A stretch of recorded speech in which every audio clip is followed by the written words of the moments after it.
Hello అందరికీ.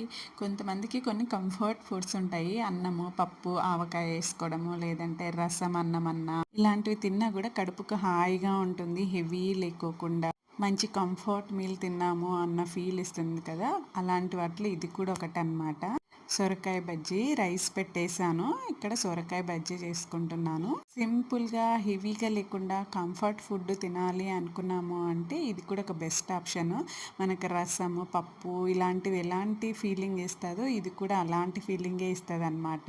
మా ఇంట్లో మా ఆయనకి సొరకాయ కర్రీ అంటే పెద్దగా ఎక్కదనమాట. అందుకే మోస్ట్‌లీ ఇలాంటి సొరకాయ బజ్జీలే చేస్తాను నేను. ఇది అన్నంలో తిన్నా బావుంటుంది. దోసలోకి కూడా చాలా బావుంటుంది. నేను ఎప్పుడైనా ఇలా నైట్ అలా చేశాను అంటే ఈ కర్రీ మార్నింగ్ దోస పిండి ఉందంటే దోసలోకి ఇది తినేస్తామన్నమాట. సొరకాయని కడిగి పైన తొక్కు తీసి కట్ చేసుకొని కుక్కర్‌లో వేసేసుకొని కారంకి సరిపడినన్ని పచ్చిమిర్చి, ఒక పెద్ద ఉల్లిపాయ, అలాగే ఒక పెద్ద 3 టమాటాలు కట్ చేసుకొని వేసుకోవాలి. 3 లేదంటే 4. టమాటాలు ఎంత ఎక్కువ వేస్తే టేస్ట్ అంత బాగా వస్తుందన్నమాట. కొంచెం పసుపు, కొంచెం చింతపండు వేసి వాటర్ చాలా తక్కువ వేయాలి. ఎందుకంటే సొరకాయలో వాటర్ ఉంటుంది కాబట్టి అది ఉడికినప్పుడు అది వాటర్ రిలీజ్ చేస్తుంది.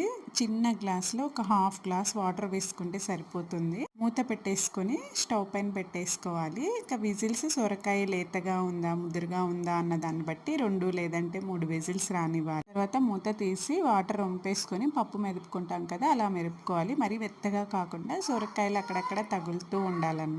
అలా మెదిపేసుకొని పోపు పెట్టేసుకున్నామంటే సూపర్ టేస్టీగా ఉంటుంది. చాలా లైట్గా అనిపిస్తుంది మనం అన్నంతో పాటు కర్రీతో తిన్నాము అంటే కూడా. వీటితో పాటు తినడానికని ఇంట్లో అప్పడాలు, వడియాలు, రింగ్స్ ఉంటే వీటన్నింటినీ ఫ్రై చేసుకున్నాము. అలా వేడివేడిగా అన్నం పెట్టేసుకొని మనం చేసుకున్న సొరకాయ బజ్జీ వేసుకొని ఇంట్లో ఉన్న ఆవకాయతోటి కలుపుకొని అలా వడియాలు నంచుకొని తిన్నాము అంటే సూపర్గా ఉంటుంది. ట్రై చేయండి. వీడియో నచ్చితే ప్లీజ్ లైక్ చేయండి. ఇలాంటి ఇంట్రెస్టింగ్ వీడియోస్ కోసం నా ఛానల్ని సబ్స్క్రైబ్ చేసుకోండి.